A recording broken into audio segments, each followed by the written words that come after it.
Hey there, welcome to the update for May 2022. It's been a while since I posted an episode, and that's just because time has caught up with me. I had most of the episodes done, and that's why I could post them every Monday.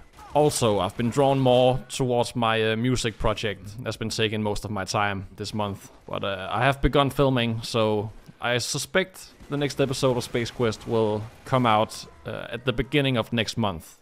At least that's what I'm aiming for. Let's just head right over to Machinima News. However, these videos are not exactly new, but I think they're worth a mention here. The first one is called Vane, Episode 1, by a guy which name I don't know how to pronounce. Pretty cool video, and I actually thought it was done in Source Filmmaker, but amazingly enough, this was all made in Gmod. Really smooth animation, a really dark take on the Half-Life universe, along with great voice acting. Since it's called Episode 1, I suspect it's a series, so I'm going to look out for Episode 2 in the future. The next video is by Adopted Kid, a video called The Docks, which also takes place in the Half-Life 2 universe. This video is based on the level where you reach the docks in Half-Life 2, and the creator here shows what happened before Freeman shows up. It's pretty well made, I really enjoyed it. And the last one here is by Dark Studio, a teaser for an upcoming machinima called Hope, which is also a story in the Half-Life universe. It looks like it's heavily inspired by the Half-Life 2 beta. Really dark atmosphere, also with voice acting. Although the voice acting is Russian, there is also good subtitles for non-Russian speakers, such as myself. It's expected to come out this year, so I'm looking forward to that. Alright, now it's question time. The first one is from Andreas Bahn, and there's quite a few questions from me this time around. So let's just start off with the first one. What is my favorite episode or season of Red vs. Blue? It's hard to pick a favorite episode, because they are all so awesome. But I suppose my favorite season is the one where they started doing the animation. I can't remember what the season is called though, but I remember they used Halo 3, and they delved a little deeper into the lore. And the animation and the comedy as well as the serious tone just made some of the greatest machinima content ever, in my opinion. And the next one. Do I watch any music-based YouTubers? And if so, are there any I can recommend for entertainment, like David504? Well, this one guy called Daniel Frasher is definitely one of my favorites when it comes to music-based YouTubers. A great sense of comedy, blended together with his talented piano playing. I think he's definitely worth checking out. And do I know of Sype Moss? No, I don't, but you are highly recommending their animation, so I'm going to check that out. Have I ever met Gary Newman in GarageMod? No, unfortunately, I've never had the opportunity to meet him. And the last one. What do I think of Half-Life Alyx? No, I haven't had the chance to play it yet, unfortunately, but I have watched an entire playthrough on YouTube. The decision to put it exclusively in VR makes sense to me. Valve has always revolutionized gaming through the Half-Life series, so I think that makes sense. But I do hope the future titles will be available for a broke ass like me, who doesn't have a VR system. I guess sooner or later, VR is going to be the norm.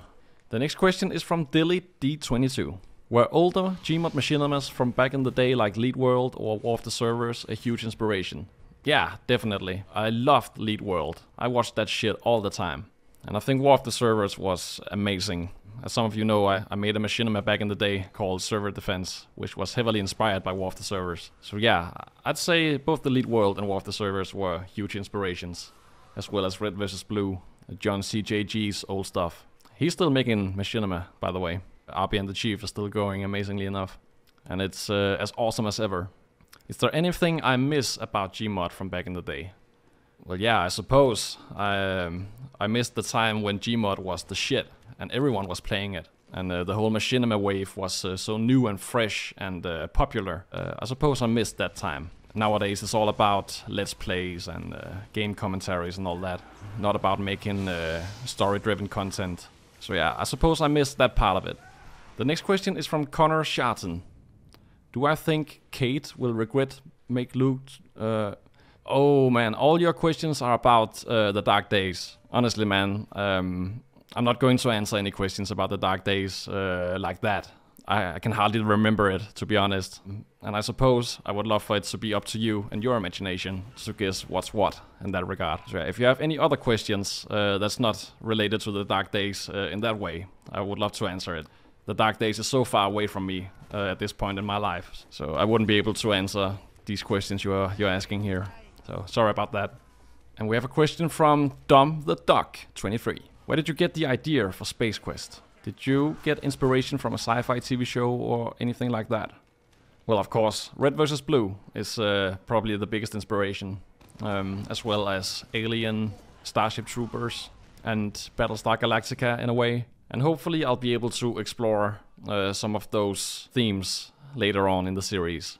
Right now it's just about establishing a universe and some characters that I can later build on. And we have a question from Atticus Vanguard. How long are you willing to stretch Space Quest out? Is it like a 7-episode season and that's it? Or you feel that the story will go on for another season or 2?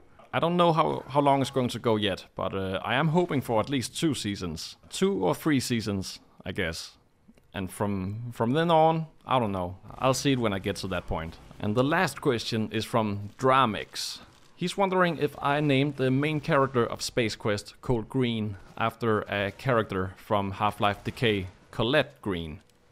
Actually, I haven't played Half-Life Decay, so that's quite a coincidence. No, I named him Green actually based on another Machinima, which I suppose I'll put on the next updates.